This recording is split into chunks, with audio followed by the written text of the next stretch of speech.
করছিলাম, তো আমার মাম্মাম চলে গেছিলো ওখানে। তারপর আমি মাম্মামকে নিয়ে আমি ঠাকুর দিয়ে প্রার্থনা করছিলাম। তোমাদের সাথে একটু টাটা করে দিলাম, মাম্মাকে বললাম একটু টাটা করো।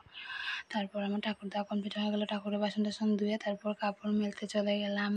তারপর কাপড় মেলছি, তো একটু ভিডিও করলাম, তোমাদের সাথে শেয়ার করলাম। আমি অনেক কিছু শেয়ার করতে পারি না তোমাদের সাথে, আমি ভিডিও করে দেওয়ার কেউ নেই, তো একটু শেয়ার করার চেষ্টা করলাম।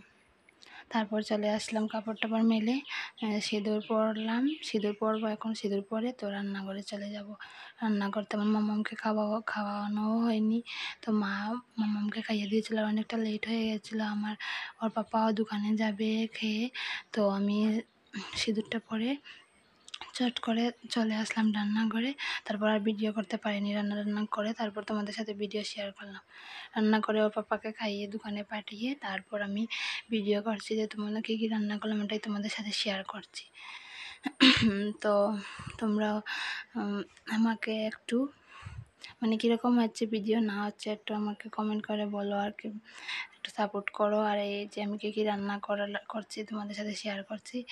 এই তো পাতার ঝোল বানিয়েছিলাম, কুমড়োর দিয়ে বড়া বানিয়েছিলাম, চানার ডালের বড়া, টমেটো টক, আর একটা কোয়াশ আলু দিয়ে, আর চানার ডালের বড়া দিয়ে একটু নিরামিষ তরকারি বানাচ্ছিলাম, রসা বানাচ্ছিলাম। এদিন নিরামিষ ছিল আমাদের, তো নিরামিষে এই আইটেমগুলো বানিয়েছিলাম, তোমাদের সাথে শেয়ার করলাম।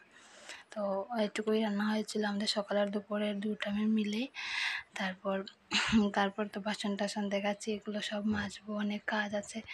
তো কাজের ফাঁকে ফাঁকে এসে একটু ভিডিও করছি আর তোমাদের দেখাচ্ছি। তারপর সব কাজ শেষ হতে না হতে ওর বউ চলে আসলো, আমার ছোটো ননাস চলে আসছিলো। তো অনেক দিন পরেই এসেছে, তো ওনার জন্য আমি চা বানিয়ে নিয়ে যাচ্ছি। তো ওনাকে চা দিয়ে দেবো বলে চা নিয়ে যাচ্ছি, ওনাকে চা দিলাম। আর আমার সোনাই ওর কয়েকটা টিফিন বাটি আর একটা বোতল নিয়ে আসছিলো, ওনাকে দেওয়া হয় না মাঝে মাঝে তরকারি দিই, কখনো বালা বলে কিছু যদি রান্না হয়, মাছ টাছ যদি রান্না হয়, তো তখন দেওয়া হয় ওনাকে। তো টিফিন বাটিটা ছানছিল, তারপর মাম্মামকে নিয়ে স্নান করাতে চলে গেলাম, ওকে স্নান করাচ্ছি। তো তোমাদের সাথে ভাবলাম একটু স্নানের ভিডিও শেয়ার করি। তো ওকে স্নান করাচ্ছে, ও তোমাদের টাটাও করে দিয়েছে। ওকে যা বলবো না, ও স্নান করাচ্ছিলাম আর তোমাদের সাথে একটু ভিডিও শেয়ার করছিলাম। ও আমার কথা অনেকটাই শুনে না, তার কখনো শুনে কখনো শুনে না। তো তারপর ওকে স্নান করিয়ে ঘুম পাতাইয়ে দিলাম। তারপর বিকালে ওঠার পর ওকে খাইয়ে দিয়ে তো খেলা করছিল, পাপার বাইকে ওঠার জন্য অনেক বায়না করছিল, তো আমি ওর পাপার বাইকে উঠিয়ে দিলাম। তো পাপার বাইকে উঠে ও খুব আনন্দ হচ্ছিল। তারপর আর বিকেলবেলা খেলাধুলা শেষ করার পর তারপর ওকে একটু গা ধুয়ে দিলাম, কাপড় টাপড় চেঞ্জ করলাম। তারপর আর ভিডিও করা হয়নি। তো এটা রাতের ভিডিও, রাতে একটা মিষ্টি বানিয়েছিলাম, মিষ্টির রেসিপি, ওটা তোমাদের শেয়ার করছি। ছানার জিলাপি বানিয়েছিলাম, ওর পাপা অনেকদিন ধরেই বলছিল খাবে, তো আমি ভাবলাম আমি চট করে বানিয়ে ফেলি।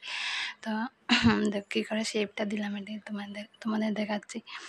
তারপর তো কি বন্ধুরা, যদি আমার এই ভিডিওটা ভালো লাগে তো অবশ্যই লাইক কমেন্ট শেয়ার করে দেবেন, আর আমার একটু সাপোর্ট করবেন। তো থ্যাংক ইউ, টাটা।